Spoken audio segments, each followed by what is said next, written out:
Assalamu alaikum wa rahmatullahi wa barakatuh. I want to introduce myself for those who don't know me. My name is Aisha, and I represent AJS Therapy, a place where I help Muslims to spread their wings through psychology, Islamic psychotherapy, counseling, natural medicine approaches as well. But I also reach out to you who are ilm seekers, meaning you love to learn about this, not only for the sake of helping yourself but others. That's why I have a multitude of online opportunities and live opportunities to facilitate that need for you. And one of those is upcoming guiding hearts. There you go. Islamic counseling approaches to spiritual mental wellness. For those of you who are counselors, psychotherapists, psychologists, psychiatrists, coaches, and who are working with Muslims and who are ready to take it to another level for various of reasons. Today, I wanted to share with you why I'm putting this course, why I'm offering this course to you. I don't normally do that. I like to work with my Muslim clients. So why would I like to work with you, my Muslim fellows therapist or fellow therapists working with Muslims, right? Well, I was sitting with myself and I was thinking, why am I doing this? Still, 15 years later, why am I still doing it? Is it because I feel that I'm good at it? Is it because I have great feedback from clients? Is it because I have great satisfaction? Is it because it is a good way of income? Is it because it flatters my ego? Thinking about it from this perspective is really important, specifically to me. And I came to contact, I was like stuck with this one idea, which I want to share with you.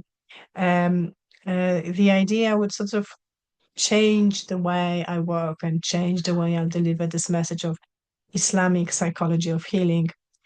Um, so I was thinking about the drawbacks, because what you don't see on therapists is what we share in personal therapy and supervision, and that is it's very draining. And very often we get to a burnout. We experience either empathy fatigue, or we are so burdened with emotional luggages for our clients, and for some reasons we don't know how to deal with them, that we sometimes even physically collapse. I can't mention how many times it happened to me, that sensitivity that we nourish through courses, but also I believe we're born with as a healers, is sort of um, a, a burden and a gift at the same time. So it needs to be managed. So I was thinking about those drawbacks, asking myself, do I need to do it? Do I want to do it? And then a thought in my head, it's a manner. It's a manner. A manner could be both. It could be a burden and a gift. It is also a chance for me to leave Sadaqah Jariyah. So indeed, I've started doing those podcasts, running social media, um, uh, having quite robust interactions with my clients who are mailing list. Please let me know if you want to be one of those. Um, I have my YouTube channel, Instagram, Facebook, and so forth.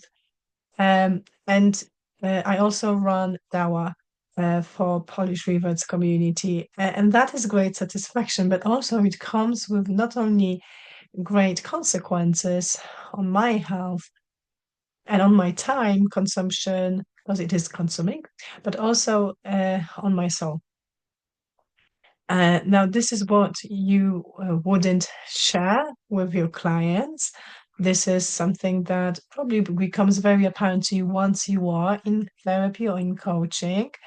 This is something that probably helps you this is when you discover this point in you, probably makes you rethink that career.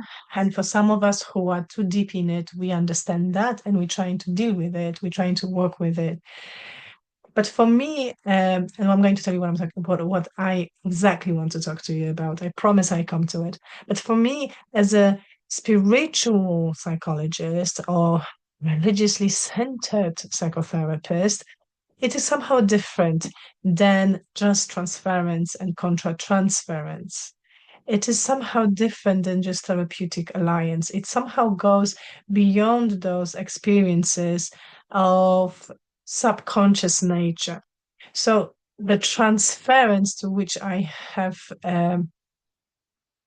alluded obviously was explored by Sigmund Freud, Carl Jung, Melanie Klein, and then it had different names like projections, parallel processes, um, containment, other names came about.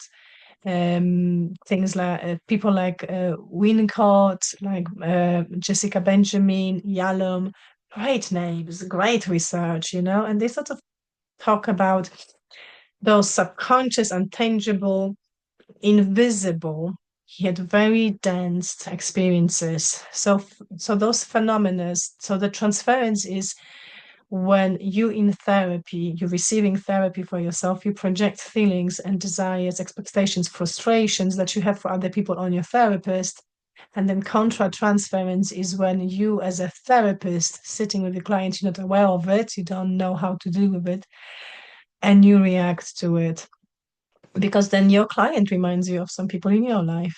So this, it puts you in those defense modes because you don't have enough tools. You don't have tools for your clients to offer, and your clients obviously is your clients because they don't also have tools. They haven't gathered it. So it puts you in this defensive mode. Now, what we call this phenomena, this parallel process, this dynamic between therapeutic relationship that affects you and your client and you, in Islamic psychology, we refer to it as a mirroring. So what is mirroring? Well, we have to go back to a hadith which talks about that a believer is a mirror to another believer. Now, what does it mean? What sort of meanings, understanding I can get from this hadith as a therapist?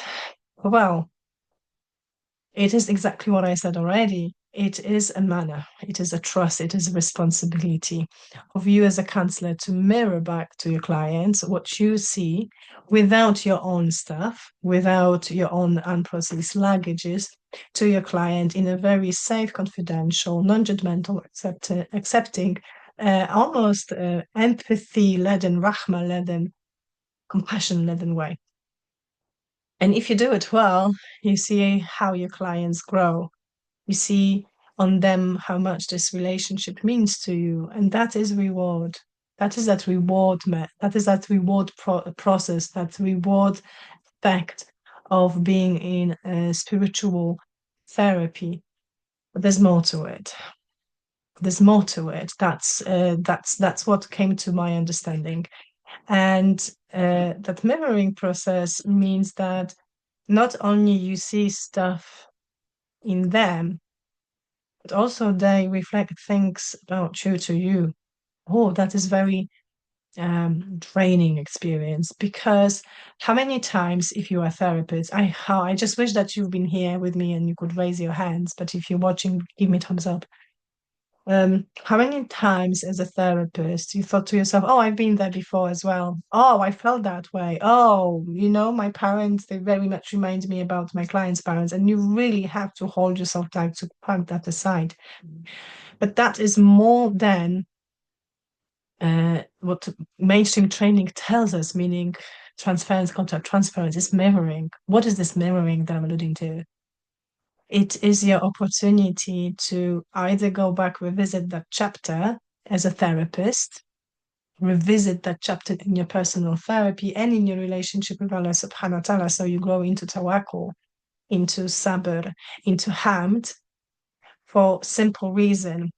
First one, this client, she reminds you that this is an unprocessed Pandora box, and you need to go back to it. Or if it is a finished journey for you, this is invitation for you, between you and Allah, to give him more hamd, for him to taking you outside, to help you to overcome it. It is a reminder from Allah subhanahu wa ta'ala where you've been, where you could be if you haven't worked for yourself. And now he places you in this beautiful position when you can, hand by hand, soul to soul, help another person to process whatever they need to process. Now, this is really deep. It goes even further than that. And it's not only Islamic psychology who speaks and talks about it. Like, we have transcendent psychotherapy, and they very much based in psychoanalysis, but also Sufi-led approaches, and they do experience as transcendence.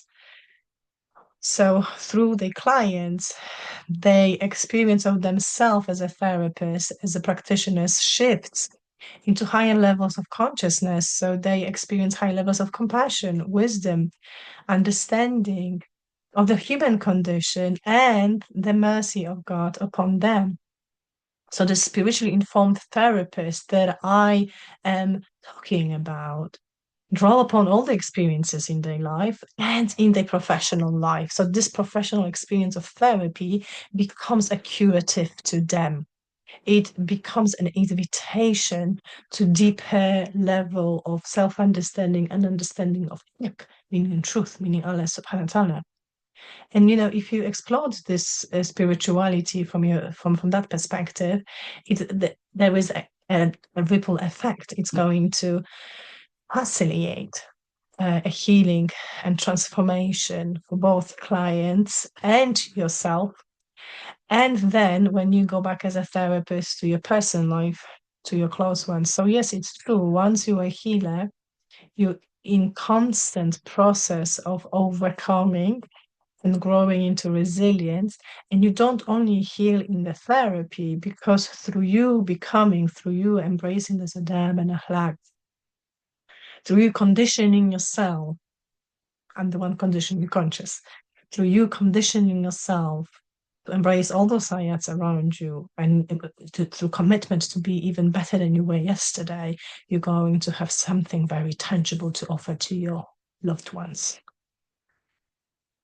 So the spiritual experience is something that probably holds me in. It's probably something that helps me to reach authenticity, a congruence, revisit the values I'm upon, supports me in the process. And I want to read a statement, support us in the process of being a good Muslims. We're not free as a therapist from this self-talk, just like anybody else, we're humans.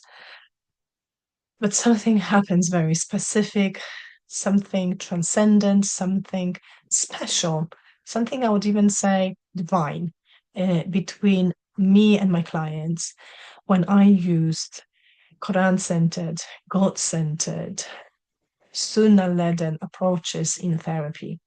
This is what I write widely about in those books, Islamically inspired self-development, and my other one, spiritual resilience.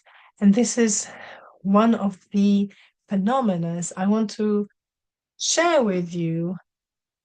I want to encourage you to contemplate on them deeply, in a deeper level with me on Guiding Hearts course. This book is free of charge if you sign in, and the experiences of shared learning.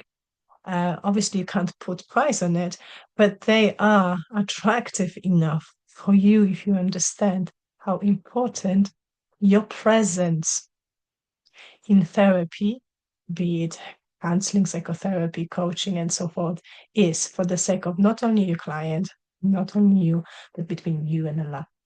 Well, with that being said, I truly look forward to meet you. Click that link below and join me on that journey. Assalamu alaikum wa rahmatullahi wa barakatuh.